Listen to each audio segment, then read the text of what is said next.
Deep beneath the frozen wastelands of Antarctica lies a secret so terrifying that it was buried under decades of classified files. In 1947, the United States launched Operation High Jump, officially a mission to train personnel and test equipment in extreme cold. But the truth was far darker. A member of the expedition, who wishes to remain anonymous, broke his silence after more than 70 years. He was part of a small team sent to investigate strange electromagnetic signals coming from a remote area of Antarctica. What they discovered he describes as the thin line between science and nightmare. We found a massive tunnel carved into the ice, large enough for a battleship to pass through. The walls were smooth as glass, but the ice felt warm to the touch, as if something was heating it from the inside. At the end of the tunnel, they stumbled upon an underground base.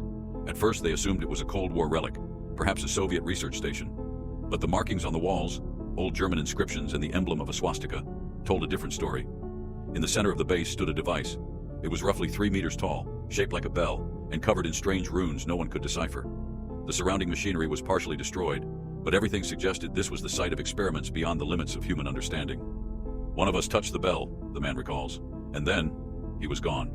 No flash of light, no sound. He was just gone.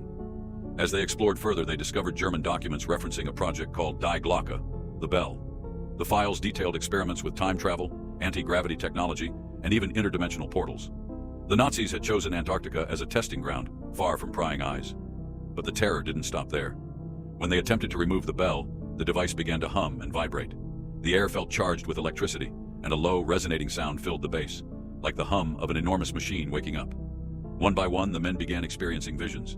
Some saw wars that hadn't happened yet. Others saw strange, incomprehensible creatures. I saw myself in a laboratory that didn't look like it was from this world. And then, in the blink of an eye, I was back in the base. It felt like seconds, but the others said I'd been gone for over an hour. The mission was abruptly called off. The base was sealed, and the survivors were sworn to secrecy.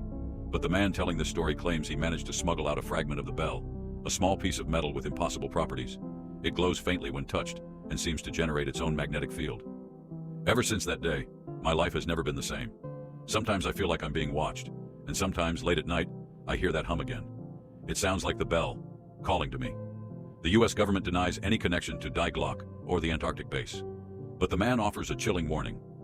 If you think this is just a conspiracy, ask yourself this. Why is Antarctica so heavily monitored? Why are civilians restricted from certain areas?